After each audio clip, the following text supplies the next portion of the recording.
Hello and welcome to this bite-sized webinar series. My name is Kerry Hammick and I'm a consultant with the compliance people. And today I'll be talking you through hazardous waste consignment notes in Northern Ireland.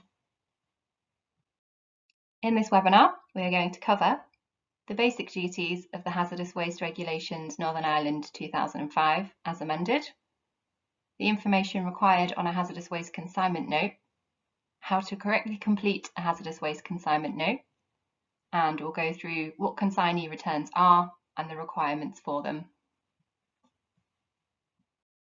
So we'll begin by going through the basics of the hazardous waste regulations. If you produce, transport or receive hazardous waste, then you'll be regulated by the hazardous waste regulations. Under the regulations, mixing of hazardous waste with any other waste, despite it being hazardous or not, is banned. The regulations require that a consignment note is completed for each transfer or movement of hazardous waste, and the records of these consignment notes must be kept for a minimum of 3 years. Your duty under the Control Waste Duty of Care Regulations 2002 still applies. For example, to carry waste, you must still be a registered waste carrier. And consignees under the regulations must send returns to producers and holders of waste and to the Northern Ireland Environment Agency.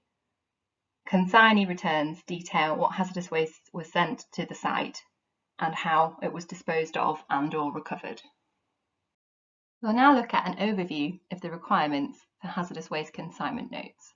So, on the note, you will need a description of the waste, any processes the waste has been through, how the waste is contained and/or packaged, the quantity of the waste, so the weight of it, the place and date of the transfer, so this is when the waste was moved. You will also need to put details of the permit, license or exemption of the person who is receiving the waste, and the license or registration number of the person handing over the waste if they have a waste management license, environmental permit or exemption, or are a registered carrier of controlled waste. You will also need to include the appropriate European Waste Catalogue code, and we'll go through these in a bit more detail later on. You'll also need the standard industry code, the SIC code of your business, and again, we will go through these later on in the slides. And finally, a statement that the waste hierarchy has been applied. I appreciate this is quite a comprehensive list, so we'll definitely go over these in more detail throughout this webinar. The law is very specific about what a hazardous waste consignment note must contain, so it's really important that nothing is missed. Auditors also really like looking at waste transfer notes and consignment notes, so it's really important that this kind of stuff is correct. So then how do hazardous waste consignment notes work? Well, each hazardous waste consignment note, or HWCN, has to have a unique consignment note code on it, and this must be purchased from the Northern Ireland Environment Agency. You can also purchase the actual physical copy of hazardous waste consignment notes from the Northern Irish Environment Agency, or you can create your own. However, it's important to bear in mind that if you do this, all of the information set out in Schedule 4 of the Hazardous Waste Regulations Northern Ireland 2005 must be covered, and it must follow as close to that format as possible and still contain that unique consignment code which is purchased from the regulator. If this is what you decide to do, it's recommended that you check with the Northern Ireland Environment Agency before you use them so that they can say that the format of the consignment note you intend to use is correct and all of the information required by the regulations is included. A hazardous waste consignment note has 5 parts, A to E, and one is required for every movement of hazardous waste. Each part of the note must be filled out in the correct order by the right person at the right time. You must correctly classify the waste on the consignment note, and you can do this using Technical Guidance WM3, which I'll explain more about later. The note must be prepared before the waste is moved, and any movement of hazardous waste in Northern Ireland required you to pre-notify the Northern Ireland Environment Agency. And pre-notification is done by completing Part A and B of a consignment note and sending it to the Northern Ireland Environment Agency. And this must be done at least 72 hours and not more than 1 month before any hazardous waste leaves your site.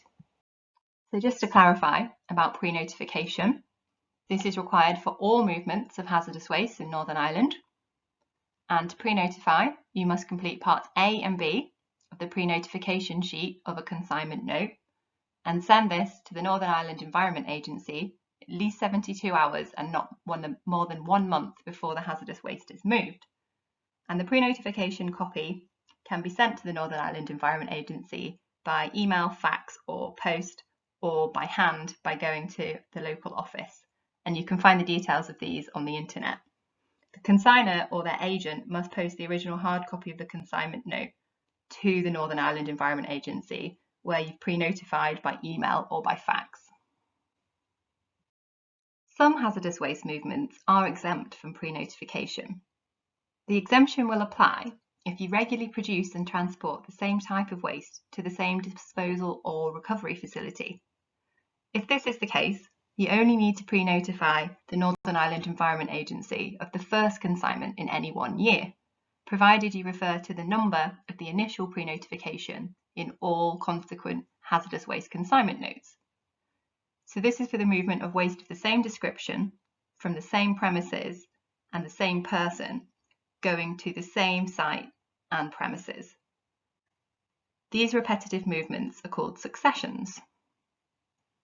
The exemption also applies for intragroup movements. For example, if your business operates on a number of sites and you transport your own hazardous waste to a site that you hold, which has a suitable license, permit or exemption to receive that waste. It also applies to off-specification products, which have been declared to be waste and are to be returned to the supplier or manufacturer. It applies to consignments containing only lead-acid vehicle batteries, and also waste produced on a ship that's being removed to a conveyance or reception facility. However, bear in mind that all movements of hazardous waste, whether exempt from pre-notification or not, must still be accompanied by a hazardous waste consignment note. On the right of the slide here, you can see what a hazardous waste consignment note looks like. This template is available on the Northern Ireland Environment Agency's website in their guide to consigning hazardous waste, and it should be used or replicated to ensure that all the necessary information is included. As you can see from the template, it's got a lot more detailed information on it compared to a waste transfer note, and it's the duty of each person in the chain to check each section is completed correctly before them and to sign to say that they have done so. Each movement of waste is called a consignment, hence the term consignment note. So we'll now go through the separate parts of the hazardous waste consignment note, starting with part A. And so this first part is to be completed by the consignor. So this is the person who causes the waste to be removed. This can be the producer, the holder, or an agent acting with authority from the producer or the holder of the hazardous waste. But it's most usually the producer or the holder. And there's usually 4 copies produced, but there can be more depending on where and how the waste is transported. And all 4 copies must be given to the waste carrier when the waste is collected.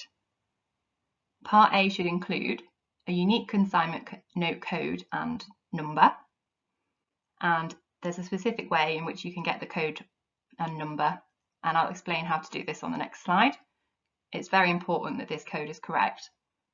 You need to have what type of consignment it is, so is it a single or succession, etc. You need the name, address, telephone number and email of where the waste is to be removed from. You also need the name and address of where the waste is to be taken to. You need the name, address, telephone number and email address of the producer if it's different from where the waste is being removed from. And then also need to confirm and sign that the waste hierarchy has been applied. So now a bit more about consignment note codes. They're unique codes which are issued from the Northern Ireland Environment Agency, and they consist of 2 letters, either DA, DB or DC, and then a series of numbers, for example DA 1, 2, 3, 4, 5, 6. They're purchased from the Northern Ireland Environment Agency through going to the office by email or by post. So DA numbers are £24 each, and these are used for all types of hazardous movements other than those listed in DB and DC, which we'll go on to now. So DB numbers are £10 each, and these are only for the consignment of hazardous waste consisting entirely of lead-acid batteries. DC codes are free of charge, but are restricted to the second or subsequent removal of hazardous waste within a succession of small volume or extended carriers collection rounds, the return of out of specification hazardous materials, which are waste to the original manufacturer, or the removal of hazardous waste from a ship in a harbour area to reception facilities within the same harbour area, or to a suitably authorised waste management facility which is outside of that harbour area. So in Part A of the Hazardous Waste Consignment Note, you have to sign to say that you've applied the waste hierarchy. Well, what is the waste hierarchy? It's basically 5 steps for dealing with waste in order of priority. It's been required since 2011, and it was introduced by the Waste Framework Directive. It shows the order of priority you should apply when making decisions about the resources used and the waste generated by your business. And this takes account of the environmental impact of the different waste management operations. So as you can see in the triangle, at the top there's prevention, which is the most preferable option. And then as you move down towards the tip, you've got disposal, which is the least preferable option. Applying the waste hierarchy is also a requirement if you have an environmental permit. And as we've seen in Part A, you have to tick and sign to say that you've applied the waste hierarchy. And all parties in the chain must apply the waste hierarchy. It's not just the waste producer that has to do this. An example of where the waste hierarchy would not have been applied is if a company were to throw all of their waste into the same skip without any segregation. So it's all being disposed of straight away. So the next section of the Hazardous Waste Consignment Note is Part B, and this is completed by the consignor. And as we've said, this is the person who causes the waste to be removed, usually the waste producer or holder. On this part, we'll need a description of the process that created the waste, the SIC code, so that's the Standard Industry Classification Code, waste details, so for example, we need the description, say fluorescent tubes. We need the EWC code, so that's the European Waste Catalogue Code, which I'll go into more detail later on. We need the quantity of the waste, so is it in kilograms, litres, tonnes, and we also need the container type and amount. We need any chemical or biological components and the concentrations of these, so for example, does it contain any mercury? And these can be identified using the safety data sheet. We need the form it's in. So is that gas, liquid, powder, sludge? Is it mixed? And we also need the hazard codes. And we can use WM3, which is the technical guidance note for classifying waste, to do this. And again, I'll explain a bit more about this later. Hazardous property assessments is in Appendix C of WM3, and this should help to establish the hazard code. There are 3 methods to work out if a waste displays hazardous properties. These are calculation, so referring to a concentration limit for a hazard code statement. Second is testing, to prove whether a particular hazardous property is present or not. And this is typically used for the physical properties, so explosive, oxidizing, flammable, that kind of thing. Or the third way we can do it is through the safety data sheet, if the waste is of the same chemical composition. If a product or waste has a hazard pictogram, then a hazardous property is likely to apply. However, it's worth bearing in mind that the absence of one does not mean it doesn't need one. Often, the hazardous waste contractor will help you fill out this section, but it's your responsibility to make sure that it's correct. So what is a SIC code? Well, SIC, S-I-C, stands for Standard Industry Classification. And SIC codes are used as a system of classifying industries, usually for financial and business administration. It's a 4-digit code. So, for example, a site that manufactures paperboard would have the SIC code of 1712. You may also see this written down as 17.12, and this is because this is the old style of writing SIC codes.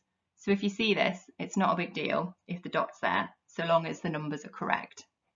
We need to make sure that this number is on every waste transfer note and hazardous waste consignment note, and that it's correct. And this is a common mistake we see when looking at hazardous waste consignment notes. You can check the SIC code of your company on Companies House using the link on the slide. Also, if you search for your company on Companies House, then it will list the correct SIC code against your company name. Moving on to WM3 Technical Guidance then. WM3 has been produced by the Environment Agency and other regulators such as the Northern Ireland Environment Agency as a technical guidance document which provides guidance on waste classification. And it's essentially a comprehensive reference manual for anyone involved in producing, managing or regulating waste.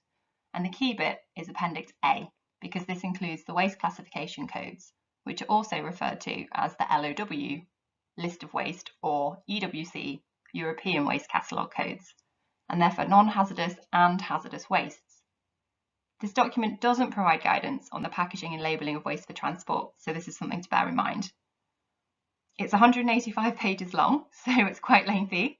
The key bit though, for identifying waste codes is Appendix A, because it can be quite complicated to use, as there's a certain way you should read this and an order in which you check the chapters in Appendix A.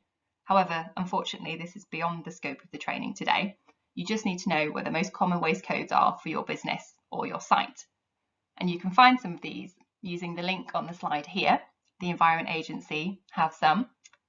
However, it is better to use the full list in WM3 if you can, as this will make sure that you're coding your waste correctly. When we're identifying waste codes, we want to know exactly what the waste is and where it's come from. We do this by using a 6-digit code, and we list the waste according to the industrial process or business activity. So the list of wastes, or European Waste Catalogue, contains 20 chapters that relate either to the process that generated the waste or to specific waste types. And the chapters themselves are given a 2-digit number. So, for example, Chapter 20.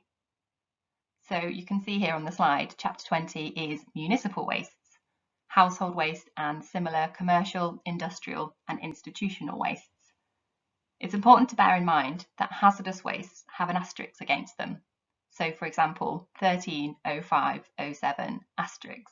If that asterisk wasn't there, then it wouldn't be a hazardous waste code. Another common chapter is Chapter 15, and this is waste packaging, absorbents, wiping cloths, filter materials and protective clothing not otherwise specified. So it's important to familiarise yourself with the different chapters and the different codes that are applicable to your site or your business. The next part of the note is Part C, and this is completed by the waste carrier once they've checked Part A and B.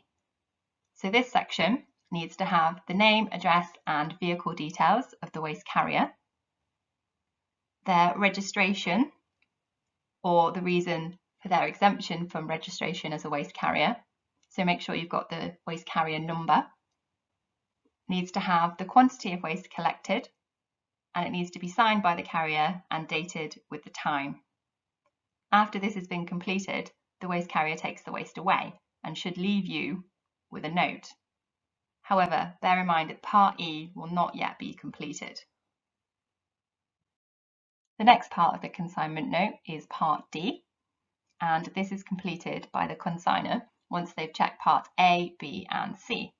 And the consignor name is usually the name of the person who supervises the waste carrier collection and signs the note, and this is usually the waste producer. And they must be present when the waste is collected. Need to include their name and address, sign and date this section of the note, put the quantity of waste that was collected, and keep one copy of the note and give all other copies to the waste carrier. The final section of the hazardous waste consignment note is Part E, and this is completed by the site accepting the waste, known as the consignee. So on this section, it needs to have the address of the site receiving the waste and the time that the waste was received. It needs to confirm that the EWC codes and the quantities of waste are correct. It needs to have the registration of the vehicle that brought the waste onto the site. It needs to include the recovery or disposal operation that's to be applied on the waste, and these are known as R or D codes. It needs to have the consignee name, address, telephone number and email address. So that's of the site where the waste has gone to. It needs to have the relevant waste permit or exemption number. So that might be a waste management license or an environmental permit. And it also needs to be signed by them with the date and the time. Following this, the consignee must then send a completed copy of the consignment note back to the Northern Ireland Environment Agency and to the consignor, or complete something that's called a consignee return. The consignee has an obligation under the hazardous waste regulations to complete what are called consignee returns. And this is information that needs to be submitted to the regulator. So for Northern Ireland, that's the Northern Ireland Environment Agency, which tells them what hazardous waste have been accepted on site and how they've been recovered and or disposed of. And this is done through sending a completed consignment note to the regulator following the receipt of each consignment. A return must also be sent to the producer or holder of the hazardous waste received, and this can be done either in the format set out in Schedule 8 of the hazardous waste regulations or through sending them a copy of the completed hazardous waste consignment note. So that Part E here will be completed, and this needs to be sent within 30 days of the consignee receiving the hazardous waste. It's important to remember that consignment notes must be retained for a minimum of 3 years, and this includes consignee returns. If you don't receive the return, which you're required to have, then you need to ask the consignee for the producer returns in writing so you can keep your records up to date. Finally then, to recap, on a hazardous waste consignment note, in Part A, you need to have the waste location, so details of the waste producer or consignor, so their name, address and signature. You need to have the consignee address, so this is the address of where the waste is being taken to. In Part B, we want a description of the waste, the EWC code or codes, depending how many waste streams there are, and any relevant hazard codes.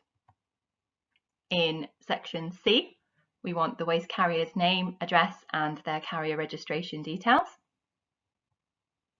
We also want the date and the time and signature when the waste is being picked up and the vehicle registration details. In Part D, we want the consignor name, date, address, and signature to say that they've checked all the relevant sections before. And then finally, in Part E, we want the consignee name and the details of the site address and permit or exemption number or details where the waste has been taken to. And again, this needs to be signed for by the consignee with a date and signature for when the waste arrived to their site. Thank you very much for watching this webinar. I hope you found it useful. The Compliance People is the UK's leading provider of environment and health and safety compliance management services, and we've got lots more resources and guidance available, and you can find these if you head over to our website, thecompliancepeople.co.uk. Thank you again for listening.